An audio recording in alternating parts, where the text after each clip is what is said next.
I never believed darkness could have weight.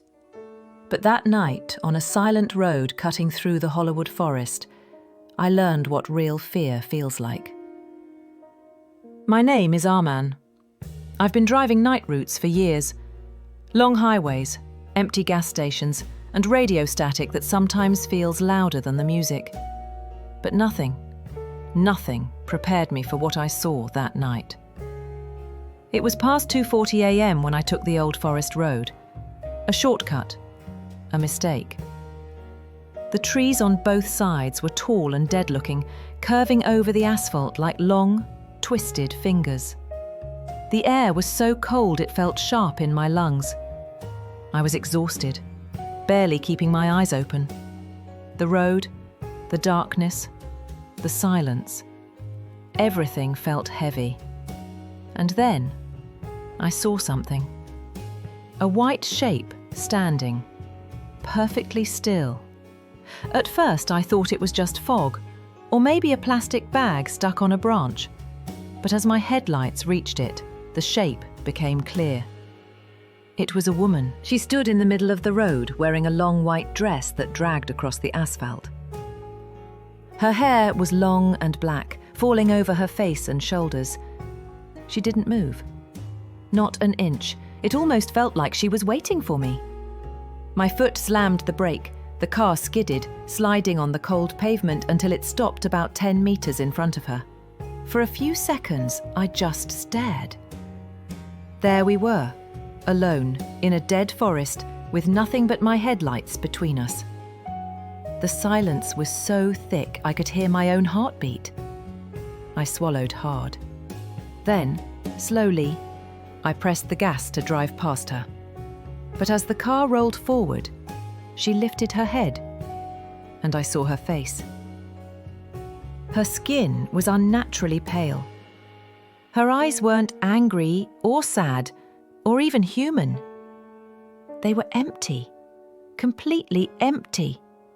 A kind of emptiness that makes your stomach drop. Her expression didn't change. She just watched as I passed. When I finally drove by her, I exhaled in relief, but the relief didn't last. 30 seconds later, I glanced at the rearview mirror and froze. She was still there. Not far behind, not where I'd left her, but close, much closer, impossible close. I blinked, looked again. She was gone. My hands tightened on the wheel. I tried to calm my breathing. Just tired, I whispered. You're imagining things. I tried to convince myself, but deep down I knew something was wrong. My phone rang suddenly, a private number. My heart jumped. I hesitated but answered. Hello? A woman's voice spoke, but it didn't sound normal.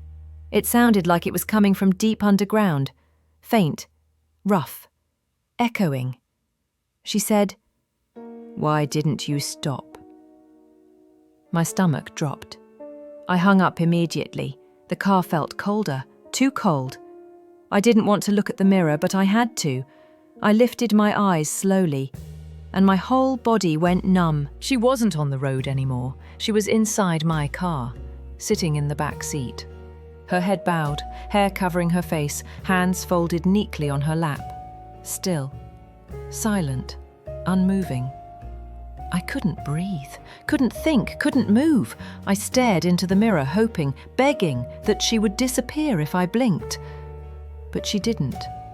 Instead, her head lifted, just a little, enough for me to see part of her face, part of her eyes, and in a voice that sounded too close, she whispered, "I'm behind you." Something icy brushed the back of my neck. I don't know if it was her breath, a hand, or my imagination, but it felt real, too real. I slammed my foot on the gas. The car roared forward. The trees blurred, the road twisted, and all I could do was pray, "Don't touch me. Please, don't touch me." After what felt like hours, I saw lights in the distance. A gas station. A tiny, lonely station in the middle of nowhere. I swerved into the parking area, slammed the brakes, and threw the door open. Cold air hit me like a slap. I stumbled out, gasping for breath. I didn't dare look back, didn't dare check the back seat. Finally, when I felt steady enough, I turned around. The back seat was empty. Completely empty. I leaned forward, hands on my knees, trying not to collapse. One of the station workers, an old man with tired eyes, walked up to me. "You okay, boy?" he asked. "You're white as a ghost." I swallowed hard and said, "There was a woman on the road, in a white dress, standing in the middle of the forest, and then she was inside my car." The old man's face changed. Not surprised, not confused, but knowing. He nodded slowly. Long black hair. White face. No expression. Eyes, empty as the night. My skin crawled. I whispered, "You've seen her." Ever since that night, every time I walk past a window or see glass fogging up, I get the same feeling. The feeling that someone, something, is standing just behind me, waiting. So if you ever find yourself driving alone at night and you see a woman in a long white dress standing in the middle of the road, do yourself a favor. Stop. Look at her. Because if you don't, she'll make sure you look at her eventually.